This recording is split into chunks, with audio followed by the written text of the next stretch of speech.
Vous désirez enregistrer, ou vos élèves enregistrent, des sons, de la voix, de la musique, mais on peut le faire assez facilement à l'aide d'appareils portables, de iPad, de Chromebook ou même de l'ordinateur. On peut même le faire avec des outils en ligne et ils fonctionnent très bien. Par contre, à l'occasion, on va aller un peu plus loin. On veut ajouter des effets sonores, ajouter de la musique, faire des manipulations plus avancées. Et c'est là qu'Audacity peut vous être très utile. Mais si ça vous intéresse, restez avec nous.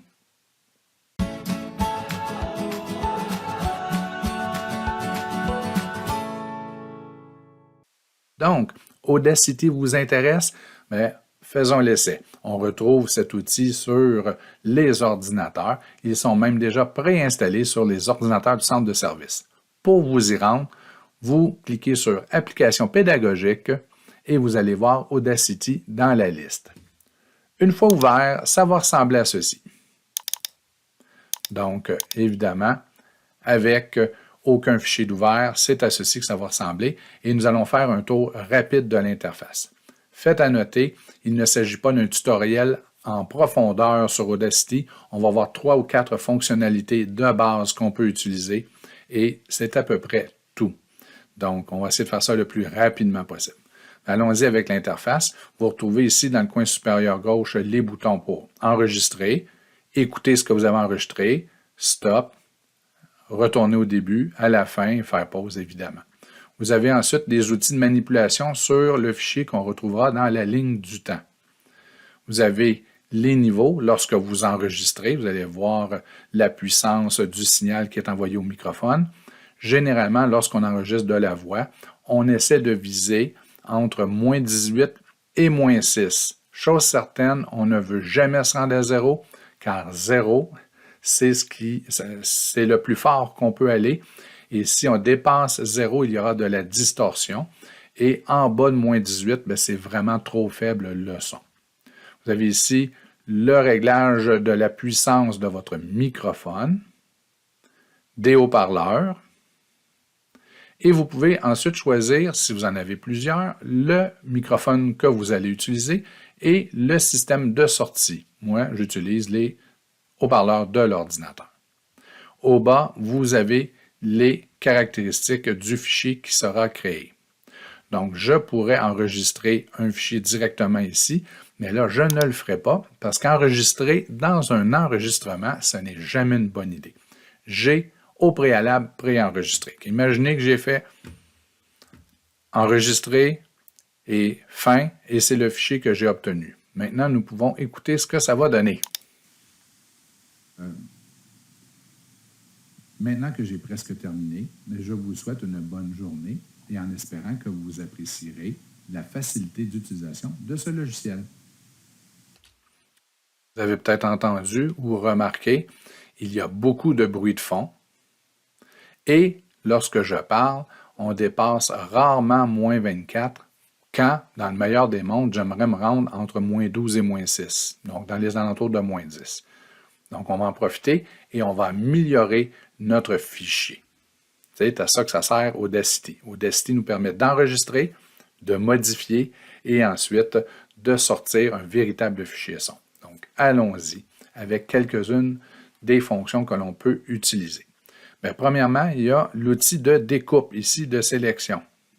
Normalement, ce n'est pas ce que je fais en premier, mais là, on va quand même le faire parce que j'ai un grand espace à enlever ici à l'arrière et un grand, du moins à l'avant, et un grand à l'arrière. Je vais m'en conserver un, vous allez voir, pour une raison bien particulière. Donc, avec la souris, je sélectionne et je peux faire le bouton supprime. Et voilà. J'ai enlevé l'espace qui n'était pas désiré. Si votre échelle ici n'est pas en décibels, partant de moins 60 à 0, vous pouvez à n'importe quel moment cliquer avec le bouton de droite. Elle est peut-être en linéaire, c'est ce que ça donne. C'est vraiment inquiétant. Vous vous dites, on n'entendra rien. Non, non, non, non. On y va avec le bouton de droite, on choisit décibels et vous avez la véritable représentation de votre son. D'accord? Donc, j'ai enlevé un espace. Si je désirais enlever un espace entre deux phrases, par exemple comme ici, je sélectionne avec la souris, je fais supprime Et je pourrais même diminuer la pause entre les deux mots là. Et voilà, c'est fait. Première opération, j'ai enlevé les espaces qui étaient en trop. Maintenant, je vais enlever le bruit de fond, ou du moins le diminuer. Okay. Écoutons bien encore le bruit de fond.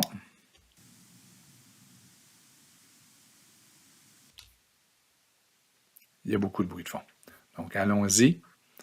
Ce que je vais faire, c'est que je vais sélectionner un modèle, un exemple du bruit que je désire enlever. Cette section-là ici. Je vais aller dans Effets et choisir Réduction de bruit. C'est une opération qui se fait en deux étapes. Allons-y avec la première. Je vais prendre le profil du bruit, ce que j'ai mis ici comme modèle.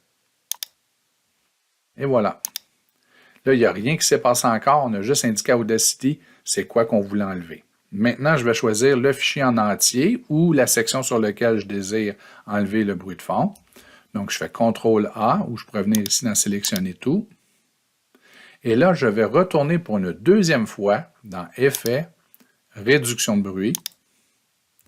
Et là, je vais appliquer les paramètres qui sont ici. Les paramètres par défaut sont généralement les meilleurs. Moi, je les ai modifiés pour que ça soit moins invasif. Là. Mais allons-y. On l'applique. Vous pouvez déjà voir ici qu'on a enlevé plein de petites lignes là, qui dépassaient. On va vérifier, voir. Ça semble être pas mal bien. Écoutons. La facilité d'utilisation de ce logiciel. Je suis très satisfait. Maintenant, nous pourrions même aller, je vais attendre avant de couper cette section-là. D'accord? Vous avez entendu que ce n'est pas très puissant comme signal. On vise des pointes à moins 10 et là, on est à moins 30.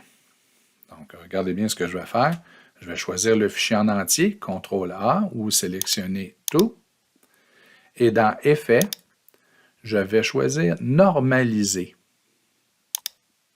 Et là, je vais indiquer à Audacity de normaliser l'amplitude de crête, les crêtes étant les sommets, des courbes ici, à moins 10.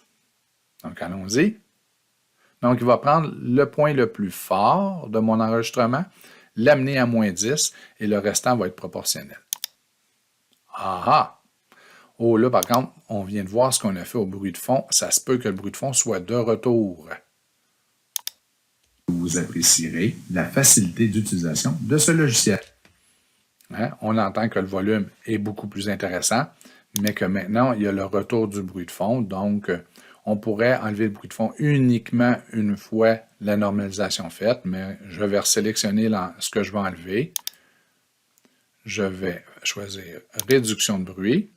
C'est ce que je désire enlever. Et maintenant, je choisis mon fichier en entier.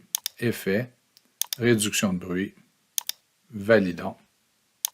Je vous souhaite une bonne journée et en espérant que vous appréciez. Et voilà, là, je suis complètement satisfait. Le volume fait bien mon affaire.